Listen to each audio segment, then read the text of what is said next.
Hi everyone, we're back now to discuss how to simulate ECG on the ProSim 8 simulator. So what we have is we have the ability to run what they call a 12-lead ECG, but it's actually 10 cables, 10 connectors within your augmented leads, which are the calculated ones. So sometimes you get confused, but if they say 12-lead ECG, then you look for 12 cables. But that's not the case. It's only 10 of them. In our demonstration today, unfortunately, the monitor can only give me 3 leads. So we're just going to make use of left, right, and foot. You'll see on the simulator here, we've got right arm, left leg, left arm, right leg, and then the 6 chest leads, V1 to V6. You will also note that we've got 2 different colors next to each one. Now, there are 2 standards in medical. The one is the IEC standard, and the other one is the American Heart Association. And each of them chose their own color codes. So we've accommodated both of them. But as you can see, we are making use of the IEC color codes, the European one. So switching on our simulator. And while that's coming on, I'm just going to, or before I connect that, what you'll notice as well is that we have the clip-on studs, but when you press in, you'll see there's, I don't know if you can see the hole there. There's a hole for the 4mm banana pins, which you can insert from that side. Okay, let's try to just position that right again. Get our cables back on. Right, foot and left leg. Okay, let's just go to home. Now, once again, as I said previously, we come up with a normal patient. But if we want to work with ECG only, we're not worried about the other parameters. We can press the ECG button. The first one that comes up here is our wave group. The NSR stands for normal sinus rhythm for an adult. If I want to change that, I press the enter key.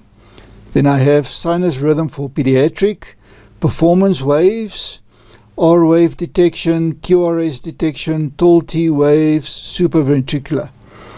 Now, all these functions are mostly used only for people in a clinical educational situation, where you'll find a doctor or a nurse giving training to other medical staff of what this particular signal looks like.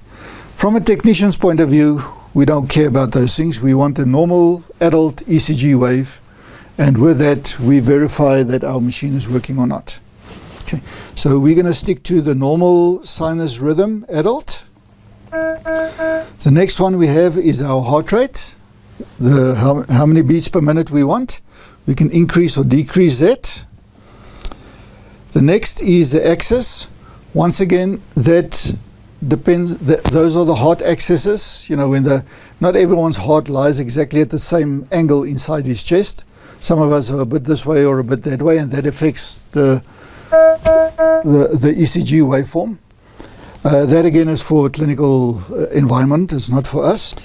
ST deviation, that again, we are changing the ST deviation on the waveform.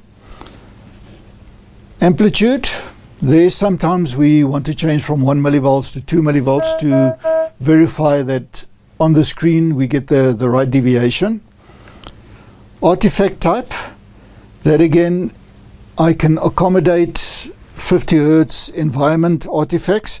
If I want to show someone what that looks like, I can enter the 50 Hertz, and you can see on the monitors, the moment I've entered it, you can see the noise that was added. Okay, let's take that off, or I can do a muscular interference. You can see what a muscular interference looks like. Again, this is for training purposes. Okay, go back to ECG. Then we have artifact size, how much we want that artifact to interfere on our signal. And then do I want the artifact leads? Do I want it on all the leads or just on specific ones? Just on the right arm, for instance, which will be on lead 2, or left arm, left leg, wherever. So that is the ECG simulation.